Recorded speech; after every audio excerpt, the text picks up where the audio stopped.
Good evening students. बहुत सारे students ने मुझे ईवीएस पढ़ाने के लिए कहा, मेरे पास बहुत सारे कमेंट्स आए, तो आज मैं ईवीएस का चैप्टर 25 स्टार्ट कर रही हूँ। तो class 5th chapter 25 our earth and space. तो हम आज हमारा स्पेस से रिलेटेड चैप्टर स्टार्ट करते हैं। तो देखिए, Shivam went to attend his maternal uncle's marriage along with his mother. तो शिवम अपनी अंकल की शादी में उसकी मदर के साथ गया था। शिवम और उसकी मदर जब वापस लौट रहे थे तो तब उन्होंने मैरिज अटेंड की। तब शिवम ने उसकी मदर से कहा, मैंने बहुत सारे स्टार्स चमकते हुए देखे हैं आकाश में। तो उसकी मदर को उसने कहा, तो मदर ने बोला कि देखो, the moon is also shining, मतलब जो चाँद है वो भी चमक रहा है। तो some stars are shining bright and some are shining faintly. तो यहाँ पर कुछ स्टार्स ऐसे होते हैं जो बहुत ज़्यादा चमकते हैं और कुछ ऐसे होते हैं जिनकी जो चमक होती है थोड़ी फीकी होती है या कम होती है। पर ये दिन में कहाँ चले जाते हैं? तो where do they going? Tell me the detail about the moon. अब आपको हम डिटेल में बताएंगे चाँद के बारे में, स्टार्स के बारे में, अर्थ और सन के बारे में। तो पहला हमारा क्वेश्चन है, what have you seen in the sky?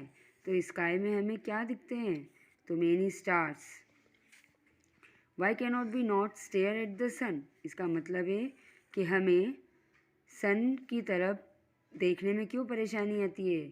हम जैसे स्टार्स को, मून को डायरेक्ट देख सकते हैं, वैसे हम सन को क्यों नहीं देख सकते? तो इसका आंसर है because sun has shining brightly, क्योंकि सूरज के पास अपनी बहुत अधिक रोशनी होती है।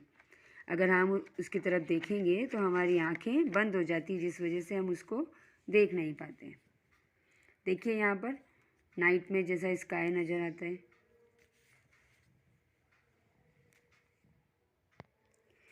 अब मदर बोलती है, Shivam, the moon has no light of its own. Moon की अपनी खुद की लाइट नहीं होती है। It shines because of the light of the sun. लेकिन वो चमकता है किसकी लाइट की वजह से? सन की लाइट की वजह से। The stars are far away from the earth. जो तारे होते हैं अर्थ से बहुत दूर होते हैं, इसीलिए वो हमें बहुत छोटे नज़र आते हैं। The moon is close to our earth. लेकिन मून हमारे अर्थ के बहुत क्लोज है, इसीलिए it looks bigger than other stars. इसीलिए वो हमें दूसरे स्टार से बड़ा नज़र आता है।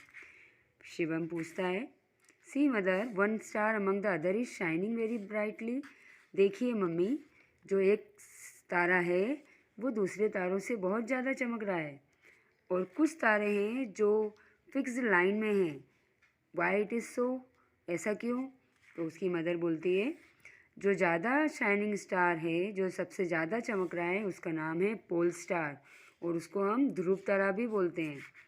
Which is always present in the northern direction.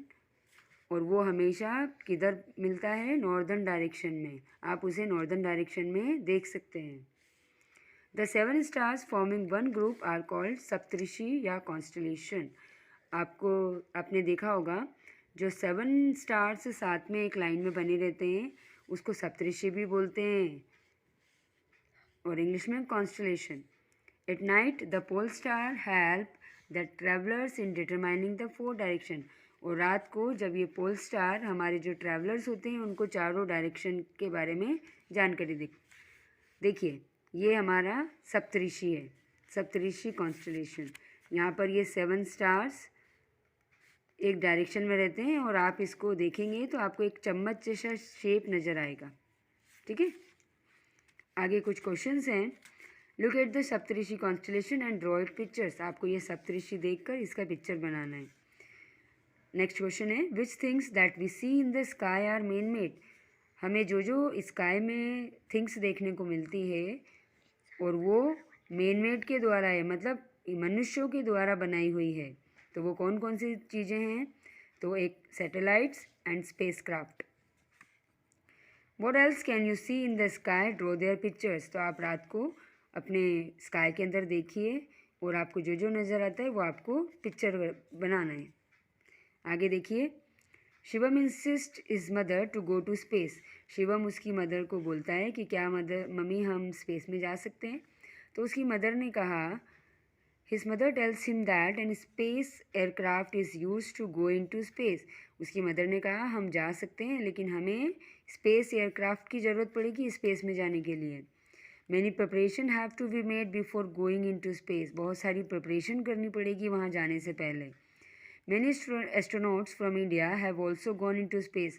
हमारे बहुत सारे भारतीय एस्ट्रोनॉट्स हैं जो स्पेस में जा चुके हैं. They saw the earth from the space and providing information about it. उनने स्पेस से हमारे अर्थ को देखा और बहुत सारी इन्फॉर्मेशन हमारे अर्थ की बताई हमें.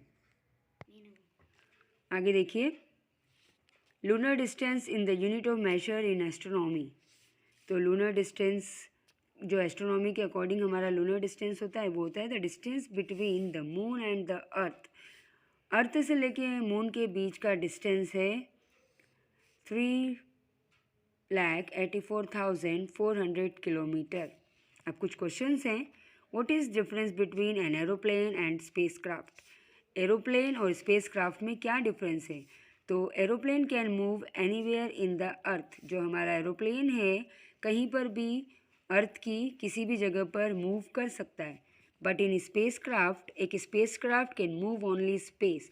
लेकिन जो स्पेस क्राफ्ट होता है वो सिर्फ स्पेस में ही मूव कर सकता है.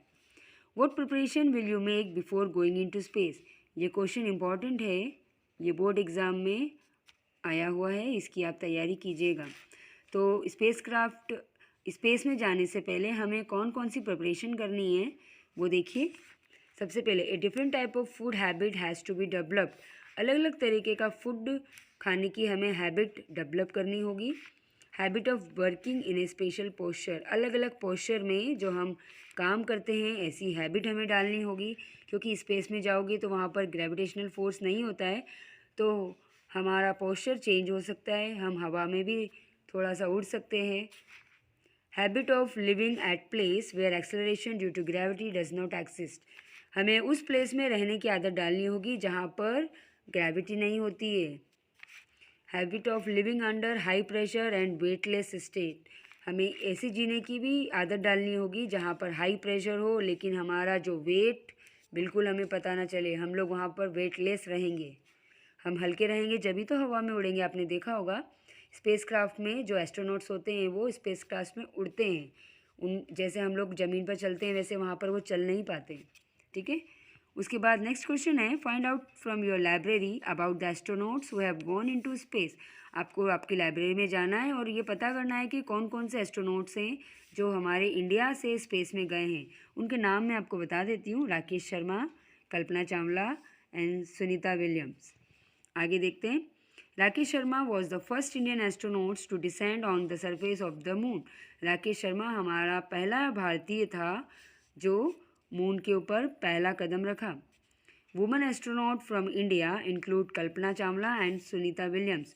वुमेन्स एस्ट्रोनॉट्स में कल्पना चावला और सुनीता विलियम्स थी. इनके फ़ोटो यहाँ पर दिए हुए हैं, आप इनको देख सकते हैं. Next, can we also go into space. क्या हम स्पेस में जा सकते हैं. यस, जा सकते हैं स्पेस क्राफ्ट की मदद से. आगे देखते हैं. Look at the given pictures and tell what type of cloth are this astronauts wearing. देखिए ये जो एस्ट्रोनॉट्स हैं इन्होंने किस टाइप के कपड़े पहने हैं वो आपसे पूछा गया है. अगर आप स्पेस में जाओगे तो आपको किस टाइप के कपड़े चाहिएंगे तो उसे बोलते हैं स्पेस सूट.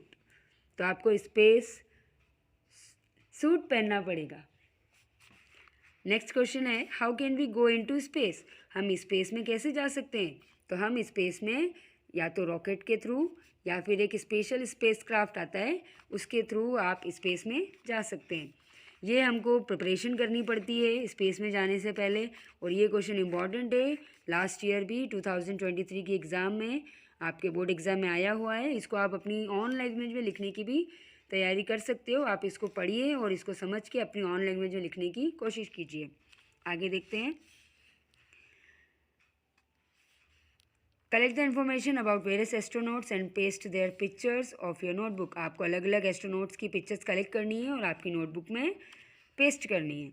यहाँ देखिए ये हमारे सोलर सिस्टम का डायग्राम. ये sun, Mercury, Venus, Earth, Mars, Jupiter, Saturn, Uranus, Neptune और लास्ट होता है प्लूटो जो हमारे अभी सोलर सिस्टम से बाहर निकाल दिया गया है क्योंकि इसका डिस्टेंस बहुत ज़्यादा हो गया था। तो अभी हमारे 8 प्लैनेट्स होते हैं, ये हमारा solar system. Okay, next question है, name the planets nearest to the sun. हमारे सन के नियरेस्ट कौन सा प्लैनेट है? तो mercury.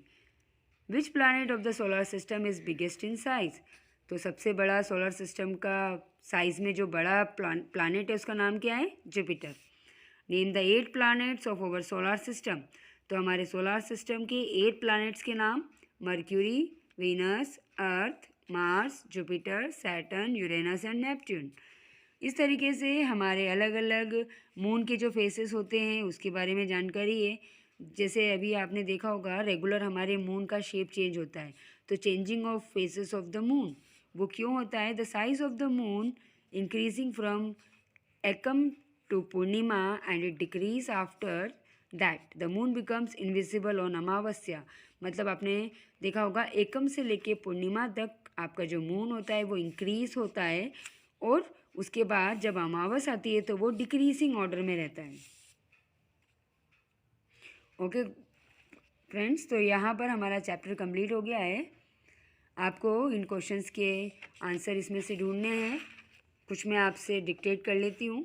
Who is the head of our solar system? तो sun is our head of the solar system. Prepare a list of Indian space astronauts. तो Rakesh Sharma, Kalpana Chawla, Sunita Williams, ये हमारे स्पेस एस्ट्रोनॉट्स हैं जो हमारे भारतीय इंडियन वाले जो एस्ट्रोनॉट्स हैं जो इंडिया के द्वारा गए थे वो लोग हैं। Why are stars not visible during the day time? Stars हमें डे में क्यों नहीं दिखते, दिन के टाइम स्टार्स क्यों नहीं दिखते? Due to extreme brightness of the sun, क्योंकि सन की बहुत ज़्यादा लाइट होती है, उस वजह से हमें स्टार्स दिखाई नहीं देते दिन में। विच प्लानट हैज़ रिंग अराउंड इस? कौन से प्लानट पर रिंग बनी होती है?